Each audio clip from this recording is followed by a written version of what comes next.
প্রায় ২০ বছর কোমায় থাকার পর শেষ নিঃশ্বাস ত্যাগ করলেন সৌদি রাজ পরিবারের সদস্য স্লিপিং প্রিন্স নামে পরিচিত প্রিন্স আল ওয়ালিদ বিন খালেদ বিন তালাল।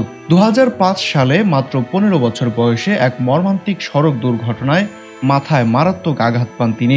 এরপর থেকে ছিলেন অচেতন লাইফ সাপোর্টে, চিকিৎসাধীন রিয়াদের কিং ফয়সাল স্পেশালিস্ট হাসপাতালে। তার জীবনের প্রতিটি মুহূর্ত ছিল পিতামাতার অসীম ধৈর্য, বিশ্বাস আর ভালোবাসার এক অবিনশ্বর প্রতীক। বিশেষজ্ঞ চিকিৎসকরা চেষ্টার কোনো ত্রুটি রাখেননি। যুক্তরাষ্ট্র, স্পেন, সৌদির চিকিৎসকরাও হাল ছাড়েননি। ২০১৯ সালে একটি ভিডিও ভাইরাল হয় যেখানে কোমায় থেকেও তিনি আঙুল নাড়াচ্ছিলেন। এই ক্ষীণ সারা থেকেই সারা বিশ্ব আশা করেছিল হয়তো ঘুম ভাঙবে রাজপুত্রের, কিন্তু সব চেষ্টা ব্যর্থ করে দিয়ে অবশেষে তিনি পৃথিবীকে বিদায় জানালেন। তার বাবা প্রিন্স খালেদ কখনো তার ছেলের লাইফ সাপোর্ট খুলে ফেলেননি। তিনি বলেছিলেন, জীবন ও মৃত্যু আল্লাহর হাতে, আমি শুধু বাবার দায়িত্ব পালন করছি। আজ এই প্রিন্সের মৃত্যুতে সৌদি আরব সহ গোটা বিশ্বে নেমে এসেছে শোকের ছায়া।